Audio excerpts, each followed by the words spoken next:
Okay. Still no haircut, right? Anyway, I want to bring something to your attention.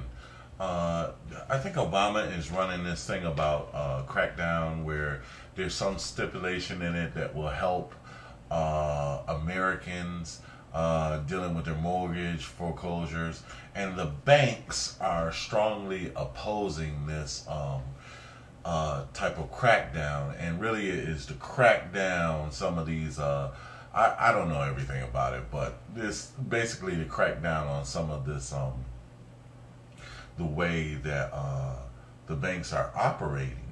And because of this, and I'll put a link to this, because of this, they're opposing it. And what they're finding and what has come to light is that a lot of the government, especially the Senate, more so the Senate, or the Republicans, as I understand it, are generally bankers. So these are people who have a conflict of interest that are literally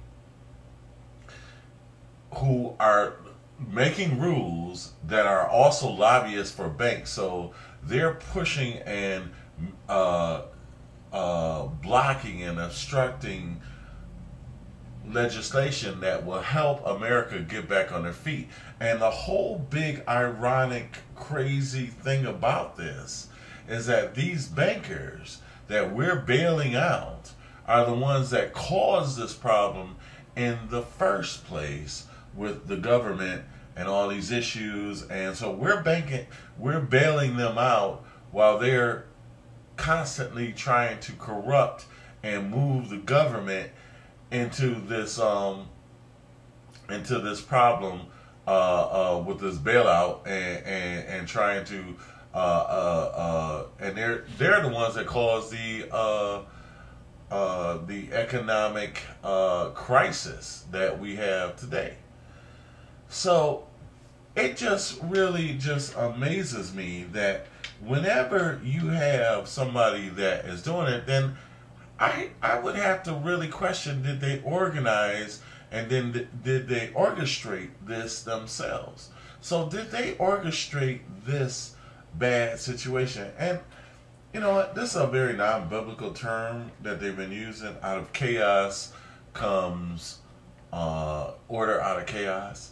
And so, you have to look at the ulterior motive behind them doing it. If they did it, then there has to be something that is in their interest why they did this. So I'm just want to bring this to the attention of the American people, that when you literally have, now we got separation of church and state, but when you have the banking industry or the government being owned by the banking industry, and the laws are being fashioned to suit them, and are being I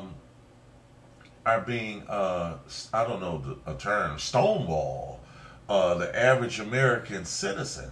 So basically you have these very corrupt people who are corrupting the government for the sake of money and their interests and their lobbyist interests. So somehow they've actually managed to not only lobby, to actually get people who are literally switching jobs, switching hands with bankers in the government officials that are literally bankers.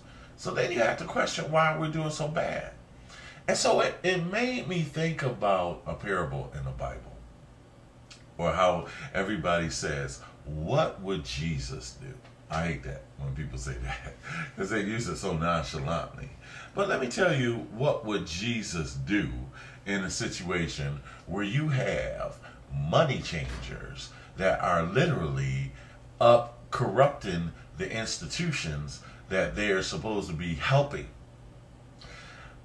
Think back to the Bible, or if you guys have read the Bible, okay? Let's think for a minute, okay? There was a situation. There are some times when you literally, they literally deserves, forgive me, Lord, for saying this like this. I don't want to curse and that, but they literally deserve an ass whooping. They literally deserve for you to take off their belt and to beat their butts. You know, literally, and kick them out of the government. Anybody who is established with the banking industry. And you know what? It makes it just, I mean, literally, this is what Jesus would do. Is take off his belt and beat their butts. Okay? Why do I say that? Where's the scriptural proof? If you think about when you had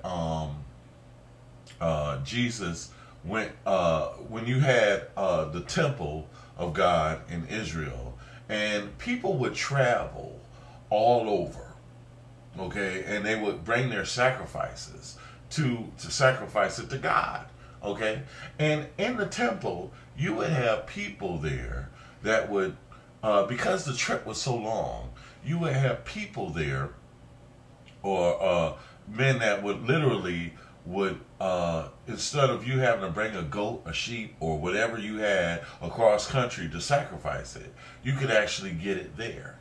Okay, so they would have these goats, sheep, birds, pigeons, and stuff for the sacrifice of God.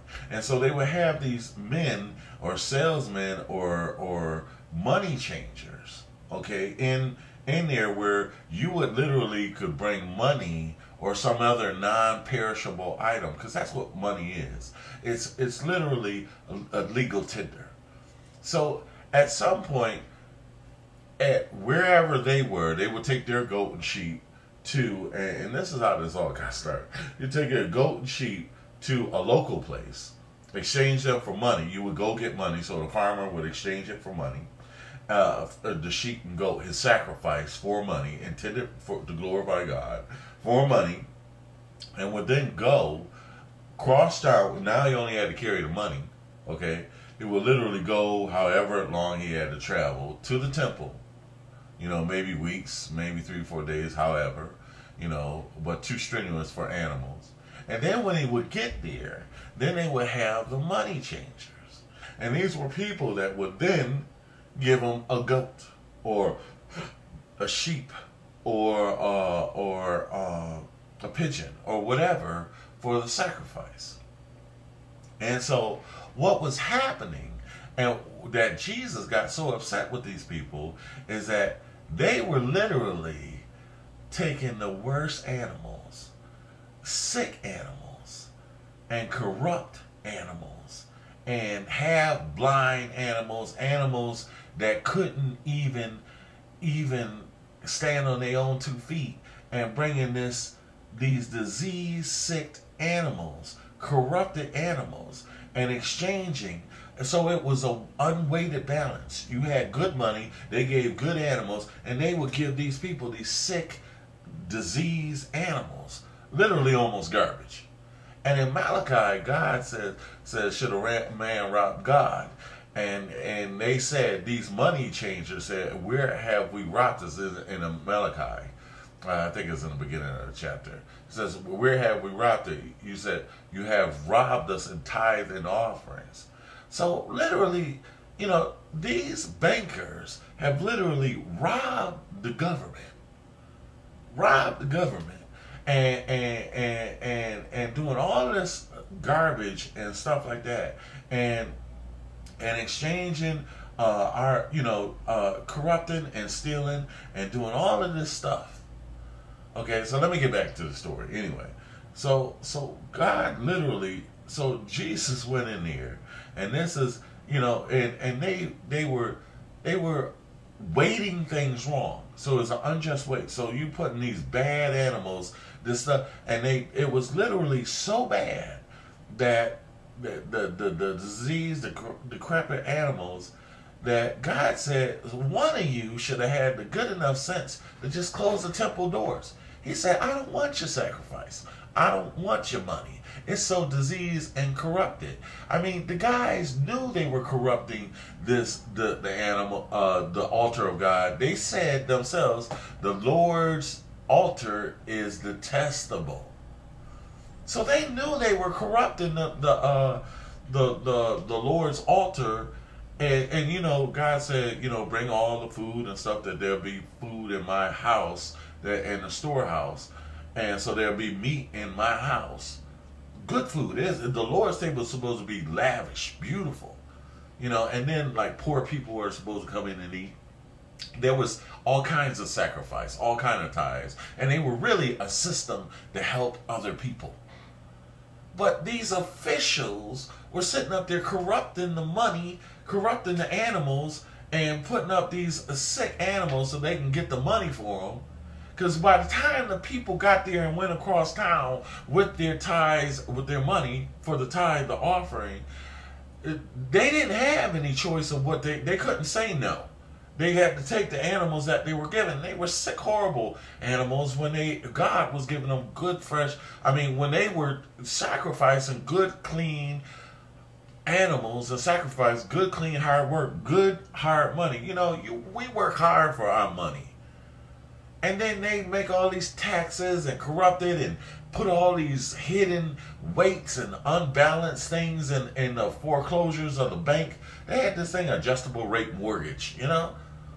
Anyway, my time is up, and I didn't want to go too long, but you know, Jesus literally said, "You have turned my house into a den of thieves," and took his belt off and went to town on them.